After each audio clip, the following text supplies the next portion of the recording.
하나님 말씀 봉독하겠습니다. 하나님 말씀은 누가복음 24장 13절에서 17절까지와 30절과 35절까지 있는 말씀을 보시겠습니다. 신약성경 140면입니다. 누가복음 24장 13절에서 17절까지 읽고 그리고 넘어가서 30절에서 35절까지 읽겠습니다. 누가복음 24장 13절 이 모든 일을 서로 이야기하더라. 13절 그날에 그들 중 둘이 예루살렘에서 25리 되는 엠마오라 하는 마을로 가면서 그들이 서로 이야기하며 문의할 때에 예수께서 가까이 이르러 그들과 동행하시나 같이 읽습니다. 예수께서 이르시되 너희가 길 가면서 서로 주고받고 하는 이야기가 무엇이냐 하시니 두 사람이 슬픈 빛을 띠고 머물러 서더라. 30절 넘어갑니다. 그들과 함께 음식 잡수실 때에 떡을 가지사 축사하시고 떼어 그들에게 주시니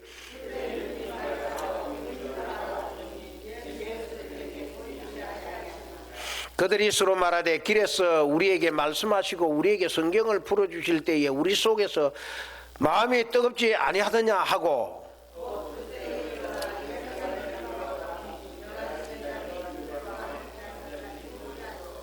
말하기를 주께서 과연 살아나시고 시몬에게 보이셨다 하는지라.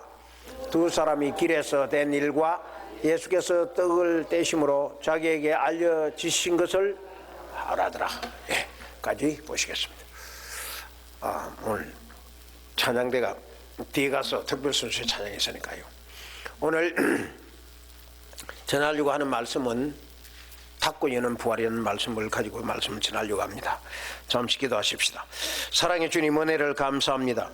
하나님의 능력과 사랑의 은총이 우리를 붙드시고 오늘 닫고 여는 부활을 가지고 저희들이 잠시 생각해 보고자 합니다.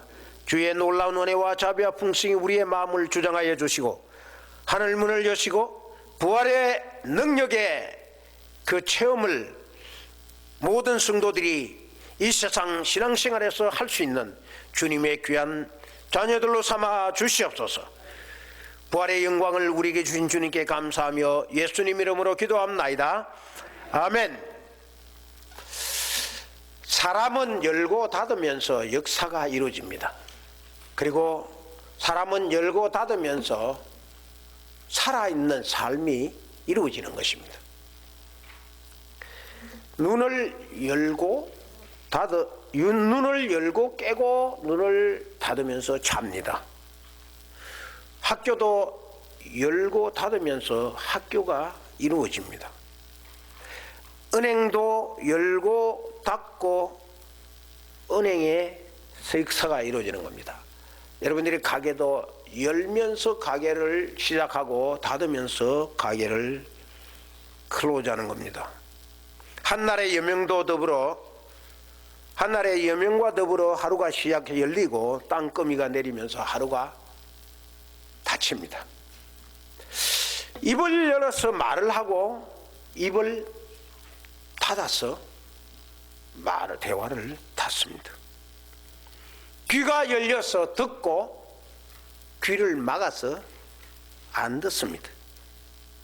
심장이 열려서 피가 나오면서 우리가 살아있는 역동력을 역사하는데 이 심장이 멈추면 생명이 멈추는 거죠. 마음을 열어서 대화를 하고 오해를 풀고 회복을 합니다. 그리고 미움을 해결합니다. 마음을 닫아서 상대방과 원수가 되고 미움을 계속 가지고 가는 겁니다. 세상은 이렇게 열고 닫으면서 이루어지는 겁니다. 그런데 부활은 닫고 열면서 시작이 되는 겁니다. 닫고 열면서 부활의 역사가 이루어지는 겁니다. 부활은 죽음의 문을 닫고 생명의 문을 엽니다.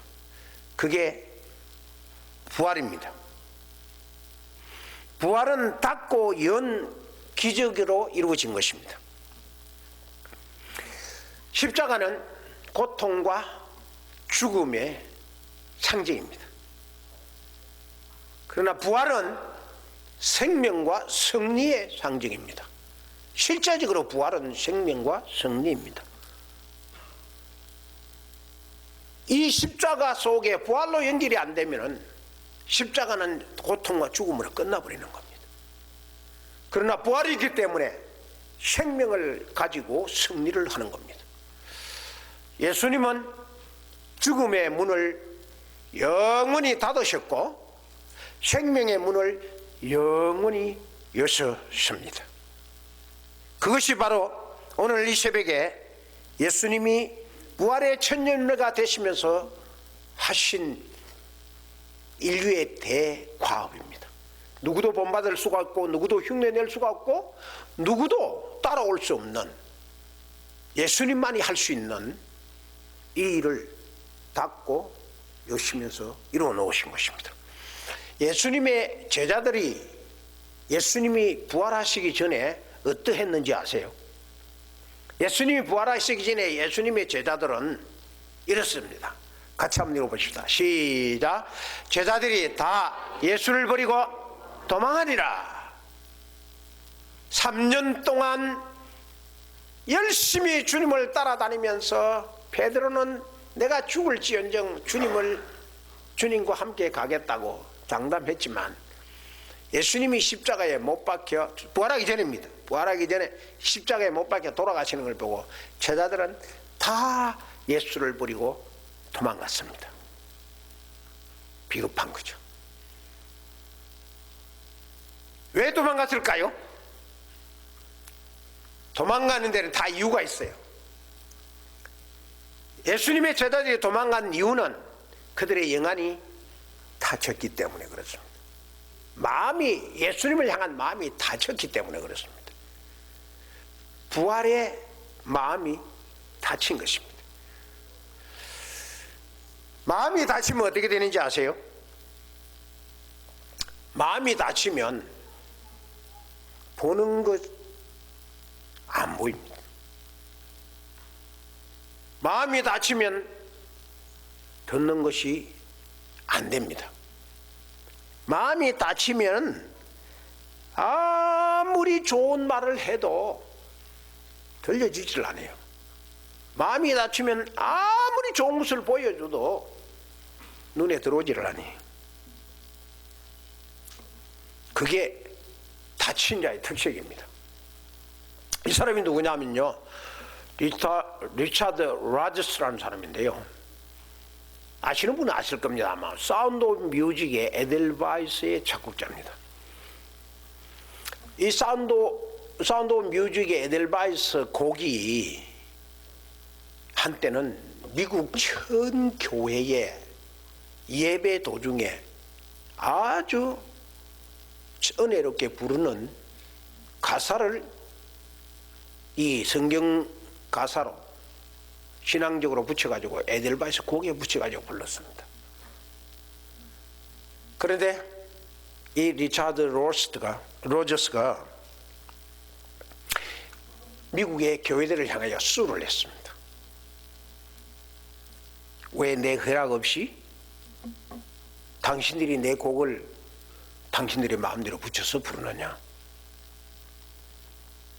그래가지고 엄청난 손해배상을 걸어서 수를 낸 겁니다.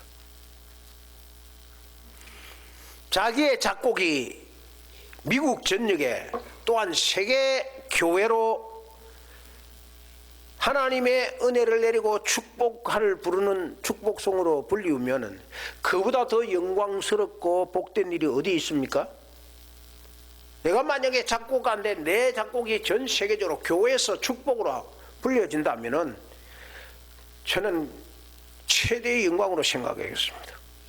그것을 소송을 걸어서 돈을 벌어보자는 마음인 것은 그 마음이 다친 마음입니다. 돈과 욕심의 마음으로 다친 마음이라고 말입니다. 마음이 다치면 부활의 맛을 모르고 하나님의 축복이 뭔지를 모르는 거죠. 이 사람은 누구냐면요, 소련 사람인데요, 예비게니 예버투생코라는 사람인데요, 이 사람이 보기에도 참 은혜스럽고 좋은 분인데, 이 사람이 이런 시를 썼습니다. The city of yes and the city of no. yes의 도시와 no의 도시라는 시를 썼어요. 이 시가 세계적으로 유명해요. 여기서 no라는 것은 무덤 속의 삶을 이야기합니다. 그리고 이 no를 부르짖으면서 살아가는 그 사람의 무덤 속의 사람으로, 무덤 속에 사는 것을 삶을 하면서 그는 이렇게 표현하죠. 늘 부정적인 사람, 말만 하고 사건만 생기고 대화만 했다면 부정적으로 나오는 사람, 그 사람이 The City of No에 사는 사람이라는 거죠. 그리고 원망에 젖어 있는 사람, 감사가 없는 거죠. 그리고 자기 고집과 아집에 빠져 있는 사람, 그리고 모든 일을 전부 비판만 하는 거죠. 이 사람을 이 시인은 예버투생코는 무덤의 사람이라 그렇게 이야기했습니다. 무덤 속에 사는 것. 근데 예스는 생명 속에 있는 사람이라 그랬어요. 생명 속에 있는 사람은 늘 긍정적이에요. 모든 일에 긍정적이에요. 저도 이 목회를 하다 보니까 지금까지 목회를 40년 가까이 목회를 하다 보니까 많은 사람 만나죠. 그런데 그 중에 정말 부정적인 사람이 있어. 근데 그 정반대로 너무 긍정적인 사람이 있어. 똑같은 사람인데 그 사람이 생명 속에 사는 사람, 그리고 원망이 없어. 늘 감사하는 사람은 예스라는 사람, 그리고 격려하는 사람, 늘 상대방을 격려하는 겁니다. 참 잘한다, 위로해주고 칭찬해주고, 그리고 늘 칭찬하면서 그래, 예스다, 노보다 예스, 그렇게 합시다, 당신 말이 옳소, 할 수 있습니다, 제가 도와드릴게요, 언제나 그렇게 말하는 사람, 그리고 사랑을 부르짖는 사람, 그 사람이 The City of Yes에 사는 사람이라 그랬어요. 노는 다친 자를 말합니다. 대화도 닫고 교제도 닫고 인격도 닫아버리고 믿음도 닫아버리고 사당도 닫아버리고 사랑도 닫아버리고 모든 것을 다 닫아버리는 사람. 그리고 예수는 여는 사람이에요. 이쪽 저쪽 닫아가지고 관계성이 없는 사람은 가서 열어주고 늘 열면서 회복시키는 그런 사람을 말합니다. 마음이 다치면 눈과 귀도 다칩니다. 마음이 열리면 눈과 귀가 열려요. 그런데 마음이 다치면 눈과 귀가 다치는 겁니다. 오늘 봉독해 드린 이 내용은 예수님이 십자가에 못 박혀 돌아가시는 걸 보고 엠마오로 가는 두 제자가 왜 엠마오로 갔냐면은 예루살렘은 핍박이 있고 예수님 십자가 못 박혀 죽은 거니까 자기들이 있으면은 예수님과 같은 배인 줄 알고 자기들에게 어려움이 오니까 엠마오로 두 제자가 예루살렘을 떠나 도망을 갔습니다. 도망을 가는데 도중에 예수님이 그들과 함께 동행을 했습니다. 그런데 오늘 그 읽은 본문에 보니까 뭐라고 말하냐면은 이 16절에 보면 그들의 눈이 가려져서 예수님인 줄 알아보지 못했다 그랬습니다. 이 엠마오로 도망가는 이 두 제자가 나중에 알게 됩니다.